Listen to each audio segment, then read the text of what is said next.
पीछे करा था ना 8th चैप्टर में वेजरिंग कॉन्ट्रैक्ट क्या होते हैं। और अब हम करें कॉन्टिजेंट कॉन्ट्रैक्ट और वेजरिंग कॉन्ट्रैक्ट में क्या डिफरेंस है। देखो दोनों ही कॉन्ट्रैक्ट एक फ्यूचर इवेंट के, अनसर्टेन इवेंट के हैपन होने या ना होने पर डिपेंड करते हैं। तो ऐसा लगता है कि हमें सिमिलैरिटी है इसके अंदर, लेकिन डिफरेंसेस हैं इनमें। देखिए, a wagering agreement and a contingent agreement contract both are dependent on happening और non happening of an uncertain future event which make them appear to be similar. जो उनको लगता है कि सेम है लार्ज एक्सटेंट में, still there are point of difference between two, लेकिन फिर भी इनमें डिफरेंस के पॉइंट हैं which are listed in what follows. देखिए लिखे हुए हैं, देखिए बेसिस ऑफ डिफरेंस लिखा है, वेजरिंग एग्रीमेंट का लिखा है, कॉन्टिजेंट कॉन्ट्रैक्ट का लिखा है। First, performance. Parties wagering agreement में क्या होता है, parties to the contract have no intention to perform, their only interest is to know the result of an event और give and take an difference. देखिए, इसमें कोई इंटेंशन नहीं होती कुछ परफॉर्म करना है, कुछ काम उन्हें करना है, उन्हें बस ये देखना है कि ये इवेंट होएगा या नहीं होएगा।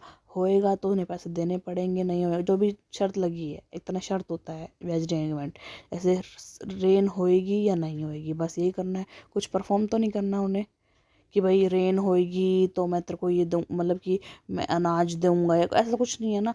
बस ये रेन होना या ना होना डिपेंड करता है उस पर, ठीक है।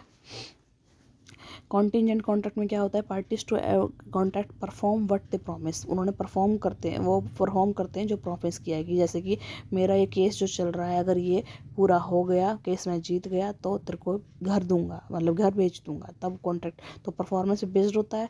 Performance of the contract depends on the occurrence of uncertain event. Performance based होती है अनसर्टेन इवेंट के होने पर।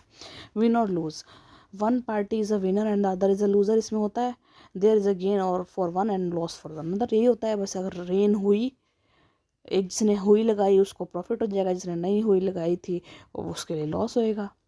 विन और लॉस इज एसेंशियल फीचर, इसमें कोई एसेंशियल कॉन्टिजेंट कॉन्ट्रैक्ट में विन और लॉस नहीं होता कुछ भी, ठीक है।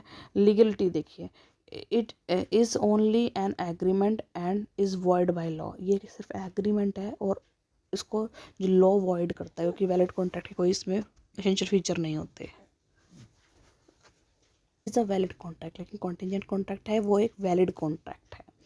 Promise, both parties make a promise to each other, दोनों पार्टीज प्रॉमिस करती है ईच अदर को। ओनली वन पार्टी में मेक अ प्रॉमिस, इसमें सिर्फ एक पार्टी प्रॉमिस करती है कि अगर मैं केस जीत गया तो मैं घर बेच दूंगा, ठीक है, दूसरा प्रॉमिस नहीं करता।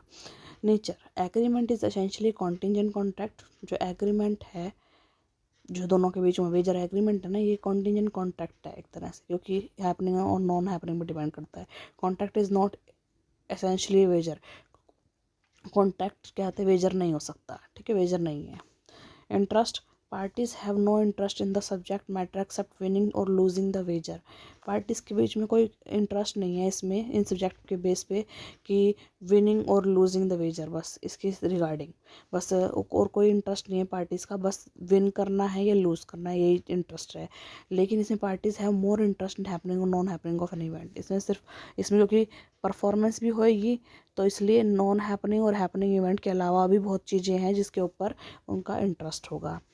फ्यूचर इवेंट है, future event is the sole determining factor, जो फ्यूचर इवेंट है वही मेन डिटरमाइनिंग फैक्टर है कि विन और लूज़ होगा, रेन आएगी या नहीं आएगी, वो सोल डिटरमाइनिंग फैक्टर है, एक बंदा जीतेगा या हारेगा।